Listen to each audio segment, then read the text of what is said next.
अपना रेडियो उत्तराखंड सबको है पसंद। रेडियो उत्तराखंड हिल की धड़कन। रेडियो रेडियो हाय, मैं हूँ आरजे तरुणी और शाम शानदार में आप मुझे सुनते हैं 5 से 9 बजे तक, मंडे टू सैटरडे।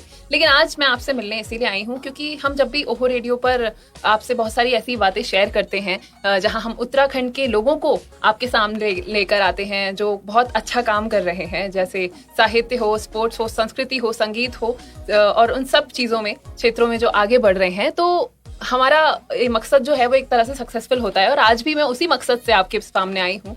और मेरे साथ आज एक ऐसे यंगस्टर हैं जिन्होंने वो अचीव किया है जो हर यंगस्टर करना चाहता है, लेकिन कहते हैं ना कि एक मोटिवेशन जो होता है ना, सेल्फ मोटिवेशन, वो आने की कभी कभी कमी रह जाती है। लेकिन जिसके अंदर सेल्फ मोटिवेशन होता है वो कैसे आगे पहुंच पाता है, वो उसका जीता जागता एग्जाम्पल आज मेरे साथ है। आज मेरे साथ है मनीष जी। हाय, नमस्कार, welcome to Oho radio. First of Thank you, all जी, तो आप ये बताइए सबसे पहले कि आप उत्तराखंड में कहाँ से हैं?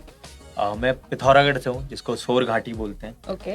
और आप एक माउंटेन क्लाइंबर हैं और आपने बहुत कुछ अचीव किया है और रिसेंटली इन्होंने मई के महीने में माउंट एवरेस्ट क्लाइंब किया है, राइट? तो आप उसके बारे में कुछ बताइए, कैसा रहा था आपका एक्सपीरियंस? जो हमारा ये माउंट एवरेस्ट का एक्सपीडिशन था, ये इंडियन माउंटेनिंग फाउंडेशन ने ऑर्गेनाइज किया था और जिसको फंडेड किया था ministry of youth and affair. उसने इसको, गवर्नमेंट ऑफ इंडिया ने इसको फंड किया था। तो जनरली जो इसकी प्रोसेस थी, 2019 में हमारा सिलेक्शन कैंप शुरू हुआ था। उस सिलेक्शन कैंप में 545 शॉर्ट लिस्ट हुए थे। तो पहली ट्रेनिंग में लगभग 120 बच्चे पूरे इंडिया से सेलेक्ट हुए थे और हम लोग ग्राउंड ट्रेनिंग में थे। तो उसके बाद जो सेकंड फेज था उसमें 53 ऑल इंडिया से गर्ल्स एंड बॉयज दोनों सेलेक्ट हुए थे और लास्ट में 12 लोगों का सिलेक्शन इस एक्सपीडिशन हुआ था। इस एक्सपीडिशन की खास बात यह है कि ये इंडिया का पहला एक्सपीडिशन है जिसमें इंडिया के क्लाइंबर 4 पीक को स्केल करने वाले थे, जिसमें mount Everest, mount Lhotse, mount Pumori और माउंट नुप्से था। इसमें 2 लोगों को एवरेस्ट के लिए सेलेक्ट किया गया, 2 लोगों को लोत्से के लिए, 4 लोगों को पुमोरी और 4 लोगों को नुप्से के लिए सेलेक्ट किया था। तो बेसिकली हाँ, टॉप 10 आप कह रहे हैं।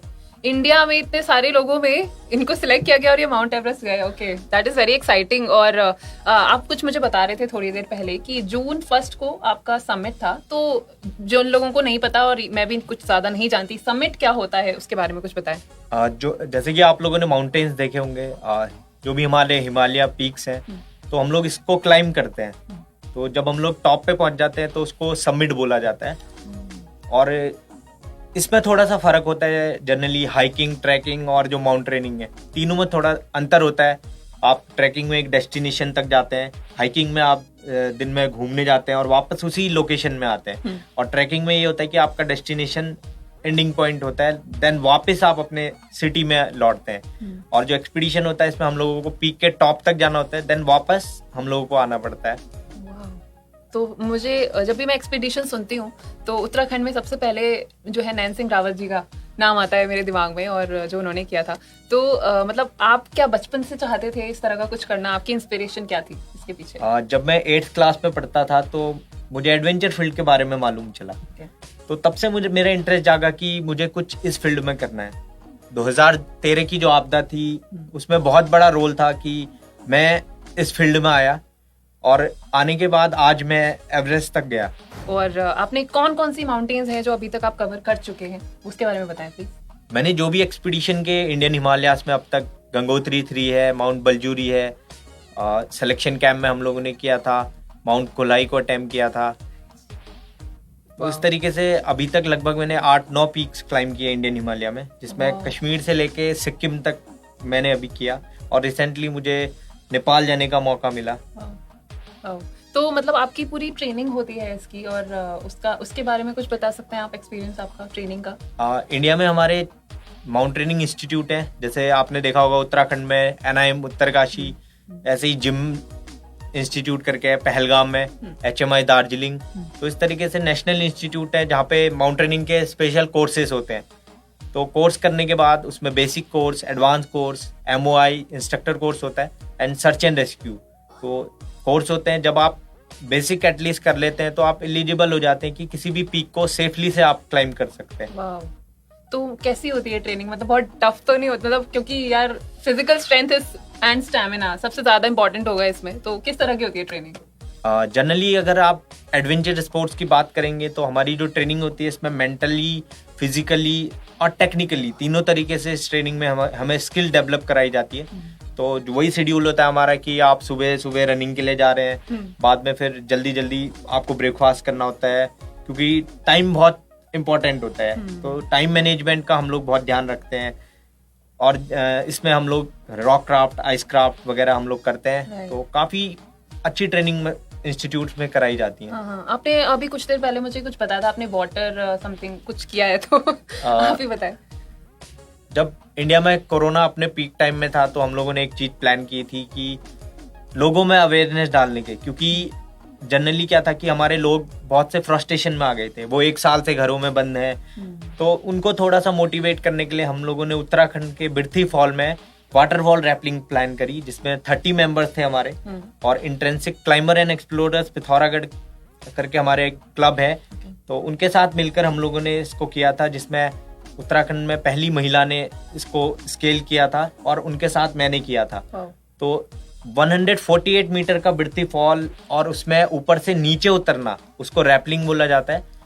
तो जब हम लोगों ने किया तो ये अपने आप में काफी एक्साइटेड था। तो जब हम लोग पानी से नीचे आ रहे थे, पानी का जो टेम्परेचर था वो इतना ठंडा था कि नीचे आने के बाद आधे घंटे बाद पता चला कि हाँ मैं ठीक हूँ। अपन को सुन के ही दुख हो रहा है कैसे इन्होंने किया होगा आपने। Oh my God, this is very dairying. और आपने बहुत सारे रिकॉर्ड्स भी बनाए होंगे स्पीच, और मुझे पता चला कि ये इंडिया बुक ऑफ रिकॉर्ड्स और एशिया बुक ऑफ रिकॉर्ड्स का भी हिस्सा है, तो उसके बारे में भी प्लीज हमें कुछ बताएं।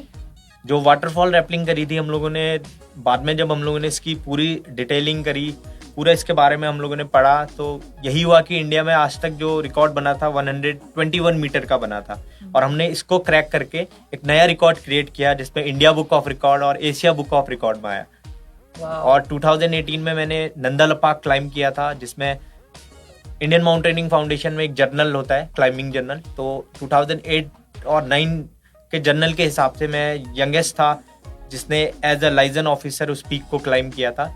वो भी एक वर्ल्ड रिकॉर्ड इंडिया में आया था।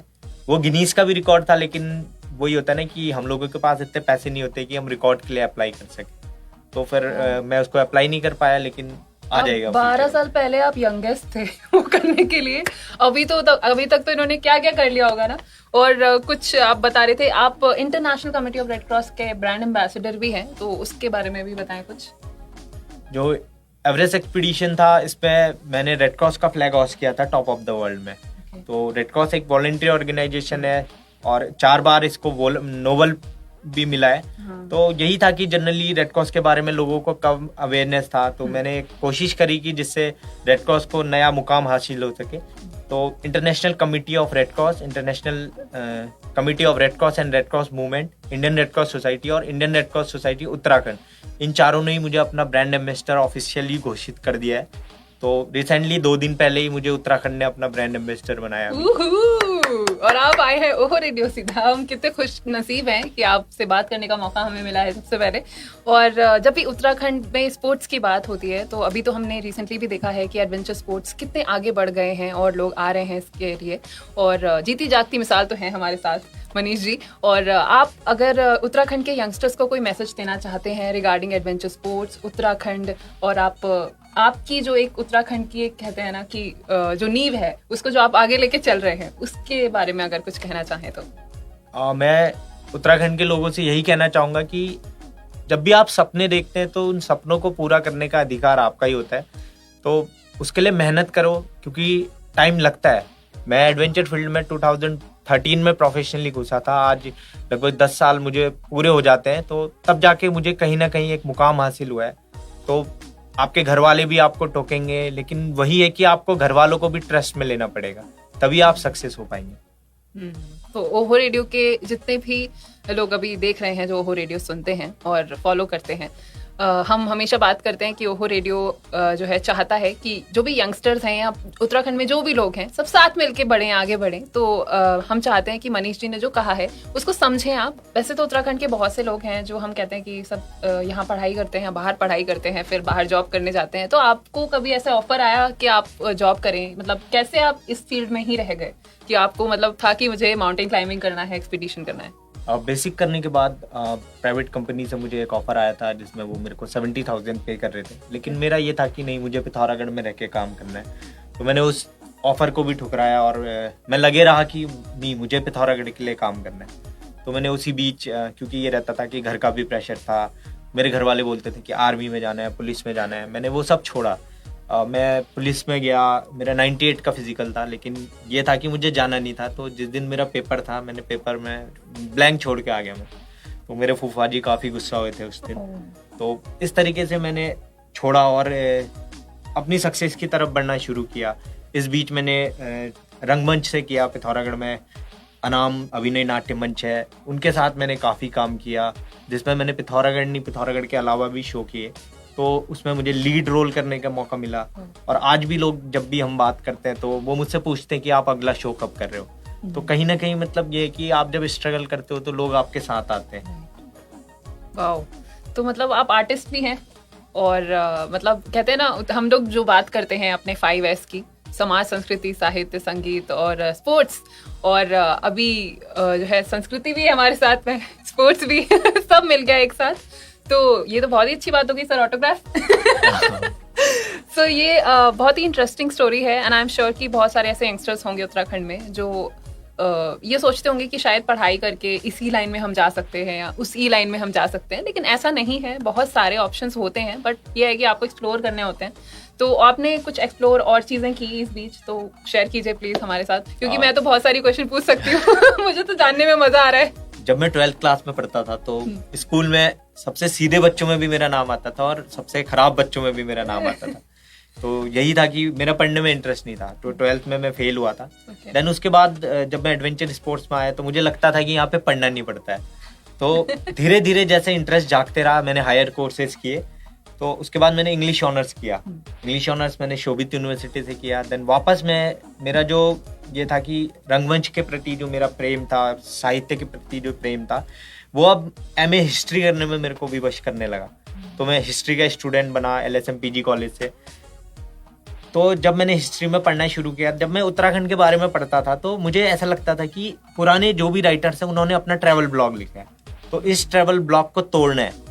तो मैंने मंदिरों में जाना शुरू किया। पहले विजन यही होता है कि आप मंदिर में जाते हैं, मन्नत मांगते हैं, हाथ जोड़ते हैं और वापस आ जाते हैं। लेकिन अब मेरा विजन चेंज है। मैं जिस भी मंदिर में जाता हूँ मैं ये देखता हूँ कि वहाँ पे डिफरेंट चीज क्या है। तो मुझे काफी जगह ऐसा मिला। मैंने अपने गाँव को एक्सप्लोर करना शुरू किया। तो मेरे गाँव में 11th सेंचुरी का विष्णु टेम्पल है, और जिसमें है कि आर्कियोलॉजी सर्वे ऑफ इंडिया के अकॉर्डिंग ये है कि वो उत्तराखंड का एक ऐसा मंदिर है जिसमें 10 अवतार एक साथ मिलते हैं। तो वो हिडन है, क्योंकि आर्कियोलॉजी में यही है कि जब तक ताम्रपत्र या कुछ ऐसे चीजें नहीं मिलेंगी तो उससे वो अपने आप को वेरीफाई नहीं करते हैं। तो लेकिन क्या कि 2004 से वो मंदिर वेटिंग लिस्ट की ब्रोचर में आता है हमारा। तो मैंने अब उसको शुरू किया। तो तब जाके मुझे पता चला कि TR डेटिंग करनी होती है, कार्बन डेटिंग करनी होती है। जब मैंने उनसे बात करना शुरू किया तो एक यही होता है कि सरकारी तंत्र में काम लंबा होता है। तो मेरी अगली कोशिश यही है कि मैं उसकी TR डेटिंग और कार्बन डेटिंग खुद कराऊं और उत्तराखंड को एक नई डेस्टिनेशन प्लेस दूं। ऐसे ही मैंने, जिसको ओखल कहते हैं, ओखल को कप मार्क्स बोला जाता है, तो मैंने उसके बारे में काम किया। तो 14 सेंचुरी का कप मार्क्स हम लोगों ने ढूंढा और उसके जो सैंपल्स हैं वो आज भी मेरे पास पड़े हैं। तो यही चीज़ मैंने अपने कॉलेज के डिपार्टमेंट में भी बताई कि कल के दिन कोई ये ना बोले कि आपने ये कैसे कर दिया। तो एज ए स्टूडेंट मैंने ये किया। तो ये काफ़ी इंटरेस्टिंग है। और अभी मैंने काफ़ी 2-4 डेस्टिनेशन और ढूंढे हैं कि पिथौरागढ़ सर्किट में हम लोग उसको जल्दी बाहर लेके आएंगे। कि आप जब भी पिथौरागढ़ के बारे में देखते हैं तो वही मुंशारी या फिर हम लोग देखते हैं कि गंगोली हाट। इसके अलावा नई डेस्टिनेशन नहीं है, लेकिन अब हम लोग नए डेस्टिनेशन बनाने वाले हैं। तो उस पे हम लोग काम कर रहे हैं। वाह, कितना सारा एक ही बार में हमें पता चल रहा है। और मतलब उत्तराखंड को आगे बढ़ाने में बहुत सारे लोगों का योगदान होता है जो हर रोज कुछ ना कुछ नया करते हैं, और आप भी उनमें से हैं। और वही है, ओहो रेडियो पे भी हम हमेशा यही कहते हैं कि साथ मिलकर आगे ले जाएं उत्तराखंड को, और वही हो रहा है। और एडवेंचर स्पोर्ट्स की जब बात करते हैं उत्तराखंड में, तो उस बहुत सारे ऑप्शंस हैं, आपके पास बहुत सारी अपॉर्चुनिटीज हैं, तो उन पर भी ध्यान दें। और मनीष जी तो हैं ही, इतनी सारी इन्होंने इन्फॉर्मेशन दी है जो हमें नहीं पता थी अभी तक। तो आप लोग भी कोशिश करें कि इसमें कुछ रिसर्च करें, कुछ काम करें, मेहनत करें और आगे बढ़ें। And thank you Manish ji, आपने इतनी सारी बातें हमारे साथ शेयर की। And thank you for talking with अस, और ऑल द बेस्ट। और आपने इतना सारा कुछ जो किया हुआ है, आपने इतने एक्सपीडिशंस किए हैं, एंड उत्तराखंड के सभी लोग are very proud of you, and we are very proud of you, and I hope कि आप और आगे जाएं। Thank you ma'am. Thank you for talking with us. And आप लोग सुनते रहिए ओहो रेडियो उत्तराखंड, मेरे हिल की धड़कन। Thank you. सुनते रहिए रेडियो उत्तराखंड, मेरे हिल की धड़कन। Download the app now.